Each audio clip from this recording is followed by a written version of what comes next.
ناظرین آداب، میں ہوں عصمت فاطمہ۔ مولانا آزاد نیشنل اردو یونیورسٹی کے اس تعلیمی خبرنامے میں آپ کا استقبال ہے۔ آئیے نظر ڈالتے ہیں آج کی سرخیوں پر۔ وزیر تعلیم نے سنگاپور کے ساتھ اوورسیز انٹرنشپ اور تحقیقی تعاون پر زور دیا۔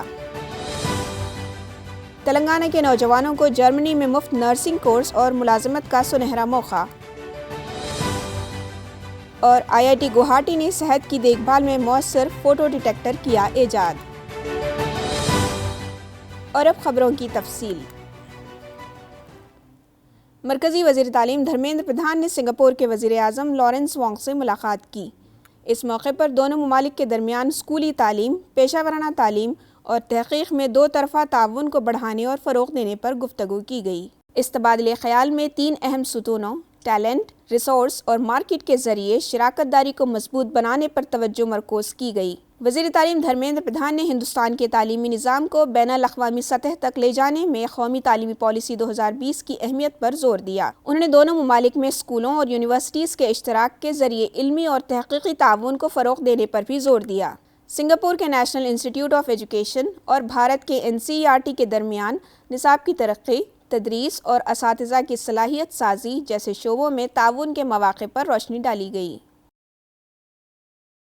Telangana overseas man power company limited German زبان کی تربیت، نرسنگ کی تعلیم اور اسٹاف نرس کی ملازمتوں کے لیے انٹرویوز منعقد کر رہی ہے۔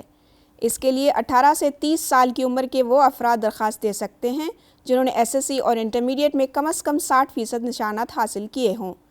حیدرآباد میں ٹام کام کیمپس میں امیدواروں کو 8 ماہ تک جرمن زبان میں B2 لیول کورس تک تربیت فراہم کی جائے گی۔ اس کے بعد انہیں جرمنی میں 3 سالہ نرسنگ ڈپلومہ کورس میں داخلہ دیا جائے گا۔ کورس کے دوران ہر ماہ تقریباً 1 لاکھ روپے کا وظیفہ دیا جائے گا۔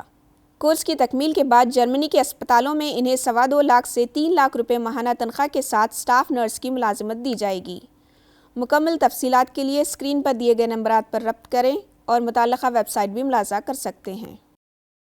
تلنگانہ حکومت نے تعلیم کے شعبے میں اصلاحات لانے نیز اس شعبے کو مستحکم بنانے کے لیے تلنگانہ ایجوکیشن کمیشن تشکیل دیا ہے۔ کمیشن کی سربراہی ریٹائرڈ IAS آفیسر آکونوری مرلی کریں گے۔ کمیشن کے ارکان میں پروفیسر PL وشویشور راؤ جو اپنی علمی مہارت کے لیے مشہور ہیں، ممتاز ماہر تعلیم چارگونڈا وینکٹیش اور K جیوتسنا شیوریڈی شامل ہیں جنہوں نے تعلیمی اصلاحات کے لیے نظریات پیش کیے ہیں۔ یہ اقدام ریاست کے اعلیٰ تعلیمی نظام کو مزید بہتر بنانے کی جانب ایک اہم قدم ہے۔ تلنگانہ ایجوکیشن کمیشن سے توقع کی جاتی ہے کہ وہ پالیسیوں کی تشکیل، چیلنجوں سے نمٹنے اور اس بات کو یقینی بنانے میں کلیدی کردار ادا کرے گا۔ انڈین انسٹی ٹیوٹ آف ٹیکنالوجی گوہاٹی کے محققین نے جدید مواد اور تکنیک کا استعمال کرتے ہوئے ایک جدید کم لاگت والا عصری فوٹو ڈیٹیکٹر بنایا ہے۔ فارمامڈینیم بیسڈ پیرووسکائٹ اور پلازمونک نینو پارٹیکلز پر مبنی اس کی پیش رفت ٹیکنالوجی صحت کی دیکھ بھال، ماحولیاتی نگرانی اور شمسی توانائی کی صنعتوں میں ممکنہ ایپلیکیشنز کے ساتھ روشنی کا پتہ لگانے کی بہتر صلاحیتوں کا مظاہرہ کرتی ہے۔ فوٹو ڈیٹیکٹر ایک اہم آلہ ہے جو روشنی کا پتہ لگاتا ہے اور اسے برقی سگنلز میں تبدیل کرتا ہے۔ یہ مختلف ٹیکنالوجیز جیسے کیمرے، میڈیکل امیجنگ ڈیوائسز، ماحولیاتی سینسر اور مواصلاتی نظام میں اہم کردار ادا کرتا ہے۔ ڈپارٹمنٹ آف فزکس کے پروفیسر PK گیری نے کہا، ہمارا مقصد ایک ایسا فوٹو ڈیٹیکٹر بنانا تھا جو نہ صرف انتہائی مؤثر ہو بلکہ حقیقی دنیا کی ایپلیکیشنز کے لیے کم قیمت اور پائیدار بھی ہو۔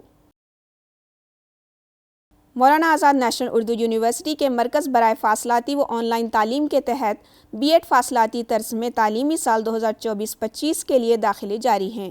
سرکاری اساتذہ اور روایتی طرز پر DLED کامیاب طلبہ اس کورس میں داخلے کے اہل ہیں۔ پراسپیکٹس اور آن لائن درخواست فارم ویب سائٹ پر دستیاب ہیں۔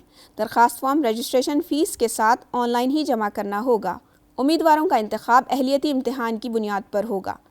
آن لائن درخواست فارم داخل کرنے کی آخری تاریخ 30 اکتوبر 2024 ہے۔ مزید تفصیلات کے لیے اسکرین پر دیے گئے ہیلپ لائن نمبرات پر رابطہ کر سکتے ہیں اور یونیورسٹی کی آفیشیل ویب سائٹ بھی ملاحظہ کر سکتے ہیں۔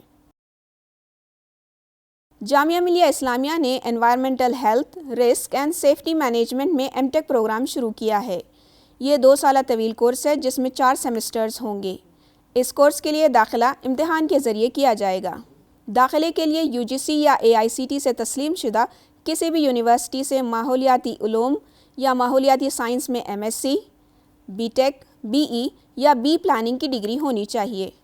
امیدواروں کے لیے ضروری ہے کہ کم از کم 55% نمبرات سے کامیاب کیے ہوں۔ درخواست دینے کی آخری تاریخ 27 اکتوبر ہے۔ دلچسپی رکھنے والے طلبہ متعلقہ ویب سائٹ ملاحظہ کر سکتے ہیں۔ آئیے آخر میں پھر ایک بار نظر ڈالتے ہیں آج کی سرخیوں پر۔ وزیر تعلیم نے سنگاپور کے ساتھ اوورسیز انٹرنشپ اور تحقیقی تعاون پر زور دیا۔ تلنگانہ کے نوجوانوں کو جرمنی میں مفت نرسنگ کورس اور ملازمت کا سنہرا موقع۔ اور آئی آئی ٹی گوہاٹی نے صحت کی دیکھ بھال میں مؤثر فوٹو ڈیٹیکٹر کیا ایجاد۔ آج کی خبروں میں فی الحال اتنا ہی۔ آئندہ بلیٹن میں آپ سے پھر ملاقات ہوگی۔ تب تک کے لیے دیجیے اجازت۔ آداب۔